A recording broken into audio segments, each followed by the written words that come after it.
the idea behind this one is there's really no good reason why not. I mean, women have always been leaders, and interestingly, this is the category that women seem to have started the earliest. I mean, I categorize them kind of.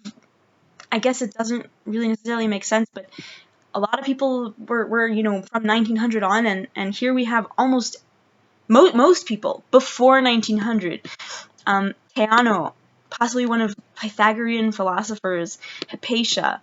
She was the head of a Neapolitan school, Neoplatonic school at Alexandria in 415 AD. 415 AD was when she died. That was a long time ago. A woman named Marie Croce in the 17th century, mathematician who introduced the decimal system to France.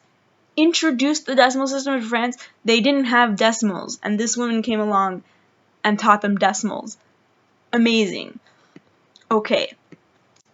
Women just, I guess, like to pave the way and be pioneers. It's not a rare thing. A lot of women that, women who make history, women that we hear about, are the first to do something, or and they make discoveries just the same way that men do. And so there's a woman named Sophie Germain. She's one of the more famous, more well-known female mathematicians.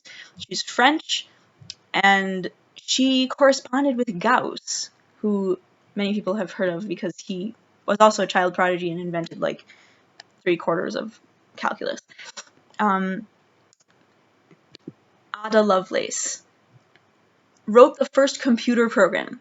How come we don't know that? This is obviously an incredible woman. She was born in 1815. That was a long time ago. She wrote the first computer program. Computers didn't even exist, but that was obviously, she was working on an engine. That was obviously something that resulted in this work. And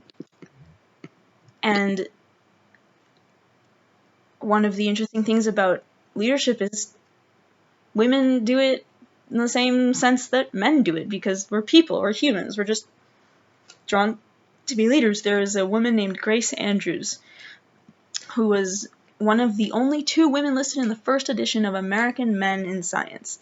She was in an edition of American Men in Science, which implies that it doesn't matter if you're a man or a woman. It's a magazine about people in science, so why not list a woman? She was in there. She and one other woman. And another interesting thing is women think differently. It's 2 heads are better than 1.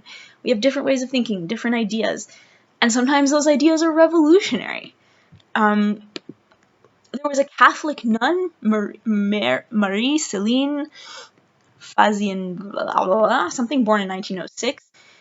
She was a Catholic nun. She did research on hypergeometric functions that actually contributed. I don't know what WZ theory is, but that's pretty amazing.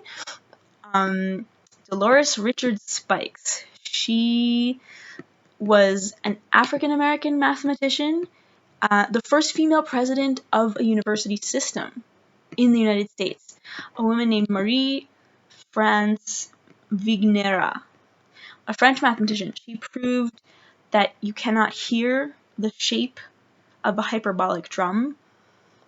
She was born in 1946. I guess that was a problem that occupied physicists, scientists, mathematicians back in the day. I actually haven't heard of it, but it seems like a big contribution. And